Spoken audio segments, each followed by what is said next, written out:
Hello, ladies and gentlemen, and welcome to Pay-Per-View Breakdown. My name is João Basilio, and today we are going to break down tables, ladders, and chairs, and stairs. And who really gives a shit about this pay-per-view anyway? Yeah. You will excuse me, of course, if I seem a bit in not a great mood to give a shit, but NXT put on a hell of a show on Thursday, so I don't really give a shit about this pay-per-view. Like, for real, I saw a great show this Thursday, and I'm supposed to be hyped about the real show, the big one, a pay-per-view event for WWE, the main brand of WWE with the main roster, and I'm supposed to be excited for this and pay my WWE Network subscription to watch TLC and stairs. Well, maybe it wasn't that great of a plan to put an NXT special right next to a WWE pay-per-view. But anyway, we have a pay-per-view to break down, and we will break it down. No shit, no DX, no, for fuck's sake, no DX in here. Fuck no. Let's break it down. We'll start with the pre-show, where The New Day, and the two guys of The New Day who will be competing will be Big E and Kofi Kingston, will fight with Golden Stardust, the former tag team champions. I'm not sure right off the bat why is this in the pre-show, because this is a feud that they've been building this feud, so I don't see why it's in the pre-show. Maybe they don't really value it a lot. Rumor has it that Vince is already like, fuck this New Day idea. It was so great when he thought of it, but now after a week or two he's like, maybe not that great of an idea. And not that I don't like any of the guys in the New Day, but like, this is so 90s, and maybe it would have worked not in the 90s, 80s. It's very 80s, and it probably would have worked pretty well in the 80s. But now it looks really out of place. And Golden Stardust, I like to see them take a break from the tag team title scene. I hope they get back on it soon enough. I mean, like, for the Rumble or in time for Mania. But right now, I'm cool with seeing them off the tag title scene.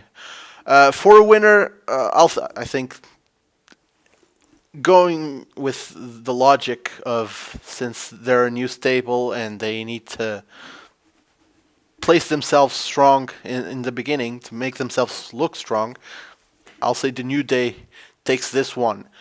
Hopefully they do something else and they progress with this feud, and hopefully it leaves the pre-show area. It goes into a real pay-per-view, and next month we have the Rumble, so it might be good enough to be part of the card. On to the actual card. Let's start it off with a bang. TLC match. Dean Ambrose versus Bray Wyatt. Now hold on to your horses there, partner. Why am I talking about this match already? This should be the main event. It's TLC. It's the TLC match. Well, I don't think it will be the main event. Not saying it will be the first match, but I don't think it will be the main event. Because Cena's on the card. But anyway, Ambrose and Wyatt. Great promo, guys. But right now, what is this feud? This feud is pretty much, dude, you broke my chair. I'm going to kill you now. No, I'm going to kill you first. Let's fight. Yay. I'm not really feeling it. And don't get me wrong, it's Dean fucking Ambrose right there. And Bray Wyatt, who's a guy I really like. But I'm not feeling this feud. I'm just not. It didn't get me hyped. The promos are like it's like going on a roundabout. Just keeps going and going and doesn't go anywhere. And to be honest, I don't doubt this will be a great match, but it could have been built a lot better.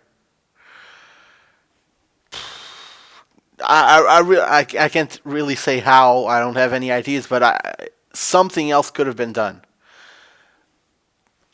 They're kind of limited on how and what Bray Wyatt can actually do, because Bray Wyatt does.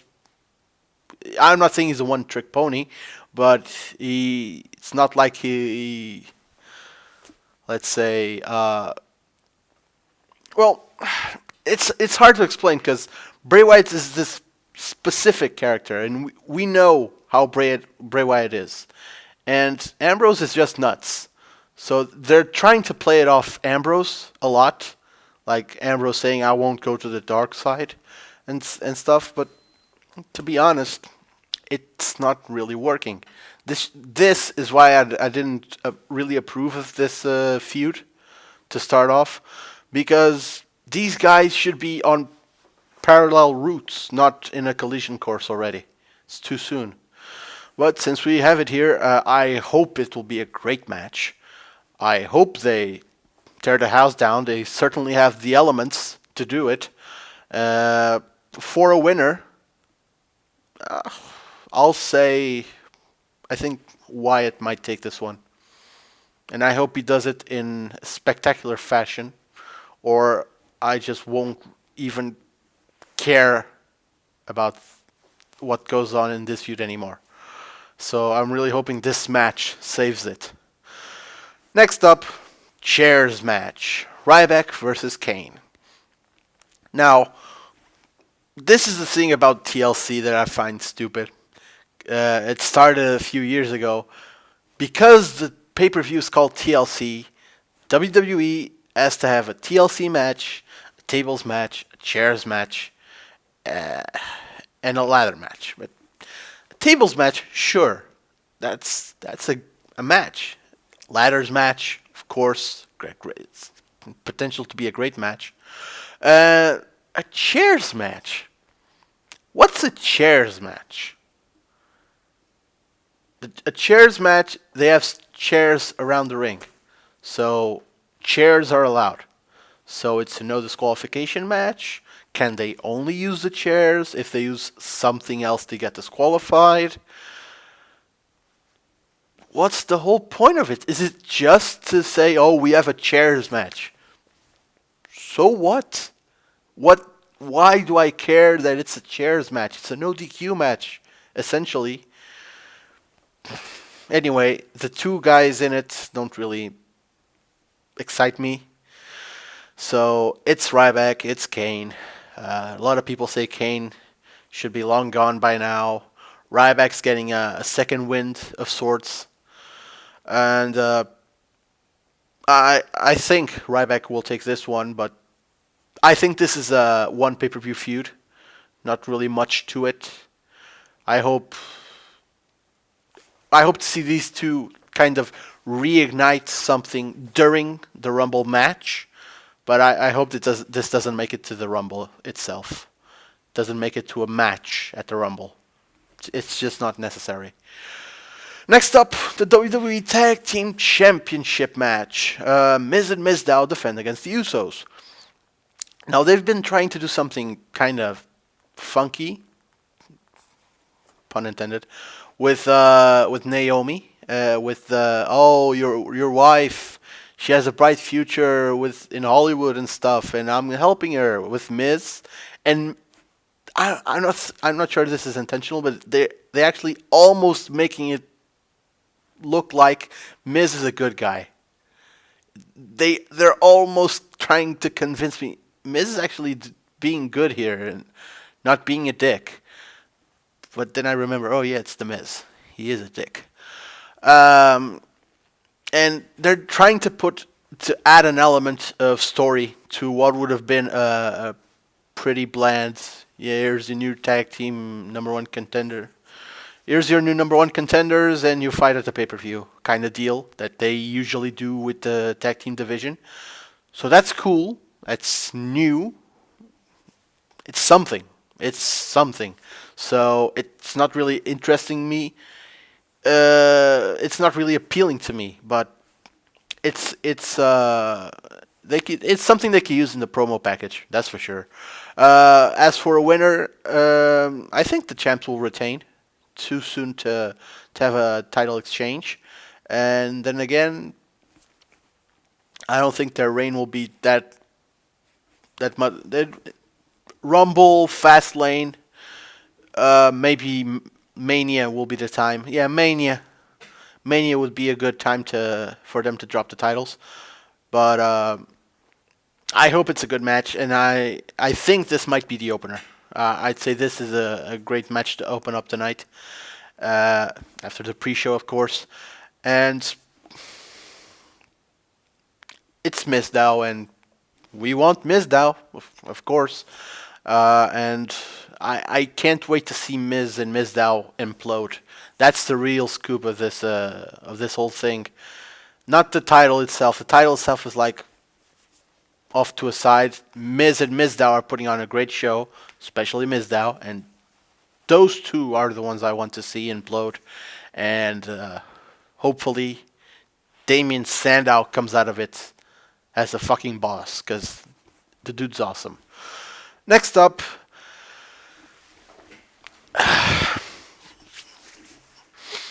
Steel Stairs match. Eric Rowan versus Big Show. Now, let's take this one slowly. What the fuck is a Steel Stairs match? What is this? Can anything be a match now?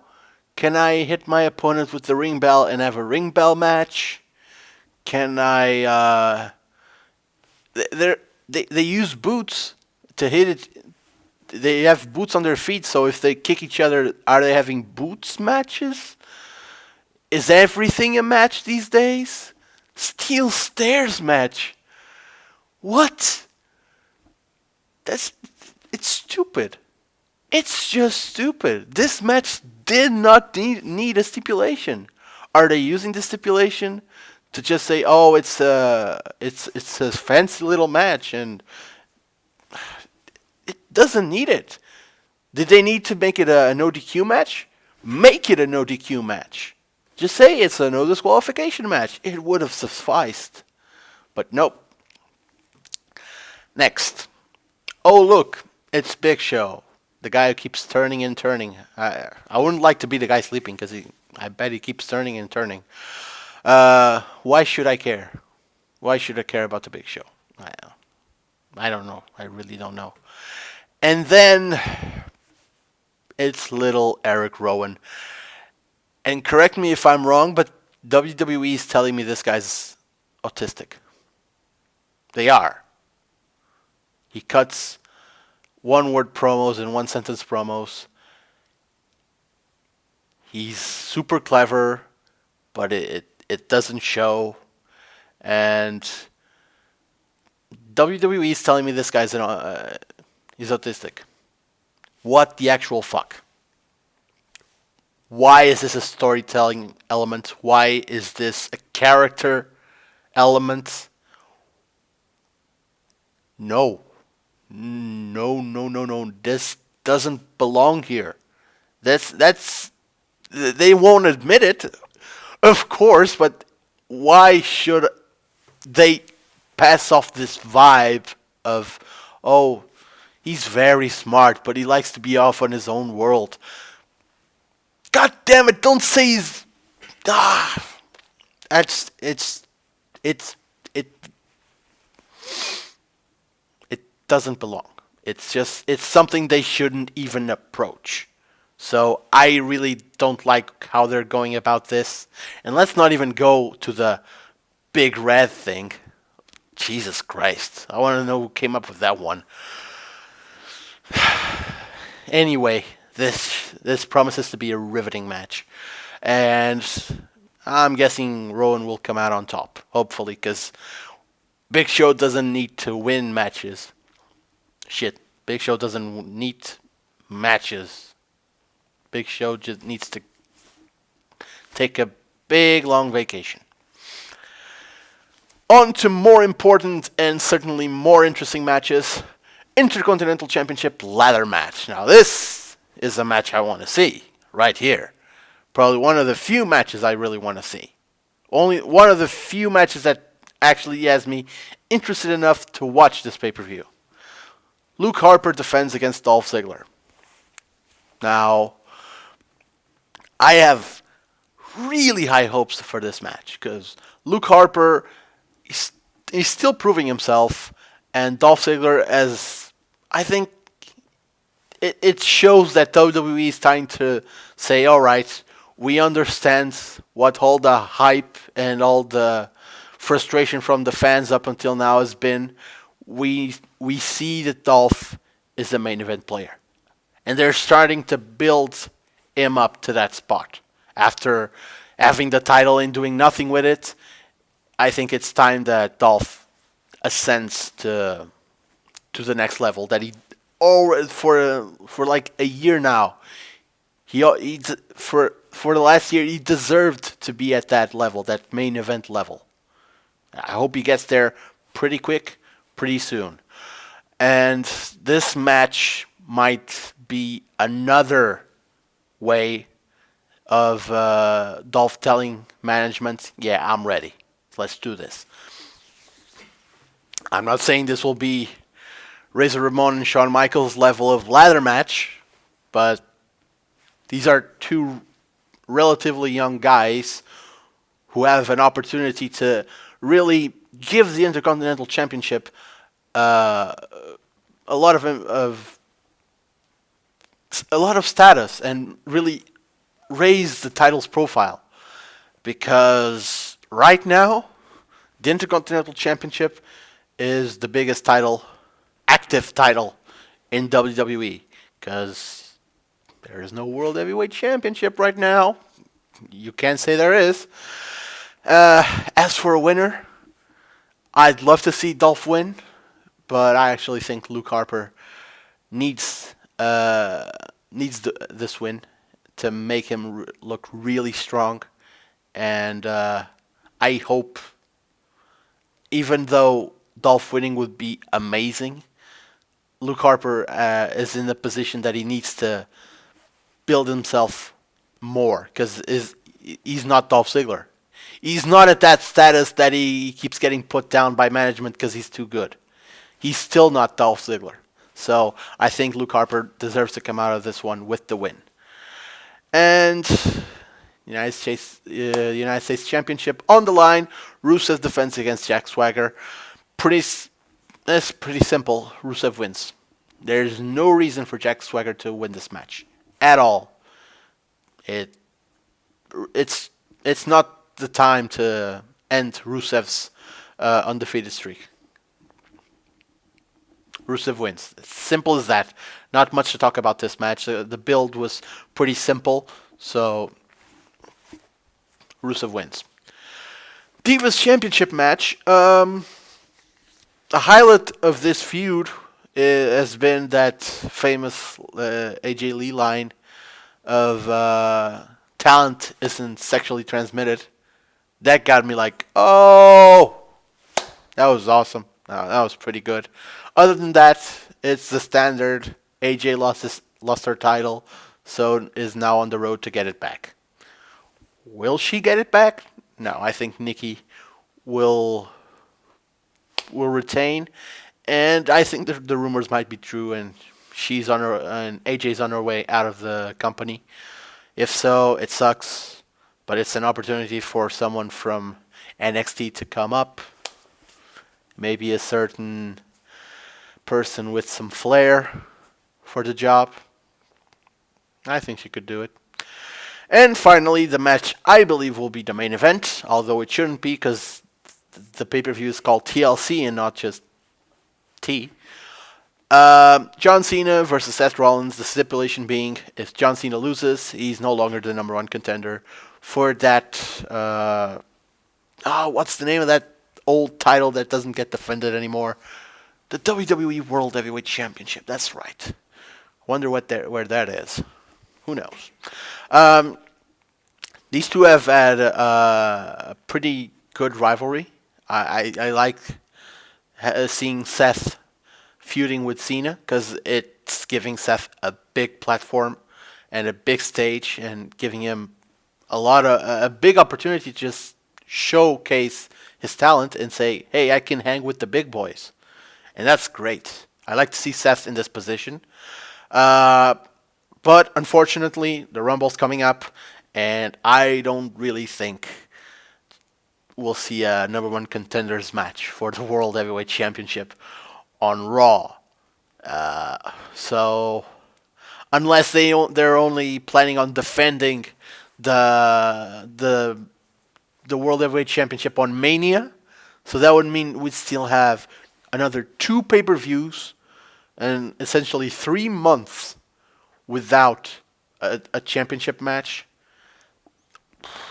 I can't imagine that. So I think Cena will come out on top on this one. It would be great, and it wouldn't hurt at all to see Seth Rollins win because it's a tables match. It's not like a pinfall victory. But unfortunately, with this stipulation, I can't really see it happening. So it's the old Cena wins. Lol. You know, we're used to it. But anyway, that's TLC and Stairs broken down. Still not sure if I'm gonna watch this live. I'm really on the fence. I'd rather watch TakeOver again. I really would. Anyway, what do you think about it? What do you think about my breakdown? What do you think about TLC and Stairs? And are you going to watch it live? Are you going to catch the recap? Just leave me your opinions in the comments below. And that's it for me, guys. Thank you very much for watching. As always, you can follow me on facebook.com/SmarkDownOfficial. That's my official Facebook page. Shoot me a message. The page is mostly in Portuguese because I am Portuguese. But feel free to send me a message and I can reply, and it's all good. So hit me up. Talk to me. I'm lonely. Also follow Is Wrestling News, the blog that's actually giving me the necessary funds to start this show. So follow them at iswrestlingnews.blogspot.pt. It's a hybrid news site, so news are in Portuguese and in English. So you can share it with all your Portuguese friends, which I'm sure you have many. And I want to, before we end, I want to give a special shout out to Squared Circle on Reddit, because it's the best wrestling news place /forum /circle jerk on the planet. Squared Circle is the best. And especially to user C. Bartholomew, because this guy sent a fruit basket to Triple H. And after TakeOver, I think he deserves it. And he didn't actually get it. The fruit basket was sent to WWE headquarters. Triple H is obviously down in Orlando. But it was pretty cool. So Triple H acknowledged it. So it was pretty awesome. So thank you very much, Mr. Bartholomew, for sending it. And next time, do a Kickstarter or a GoFundMe page so we can chip in. Because that thing was $130. So, Jesus Christ. That just shows you the internet wrestling community can be just awesome. We can shit on a product, but we can also acknowledge when it's good. And once again, TakeOver Our Revolution was fucking good. Well, next up we have the Royal Rumble. That should be hopefully a lot more fun to break down. And this will be the last pay-per-view breakdown of 2014. So Until next year, Merry Christmas, Happy New Year, and until then, farewell.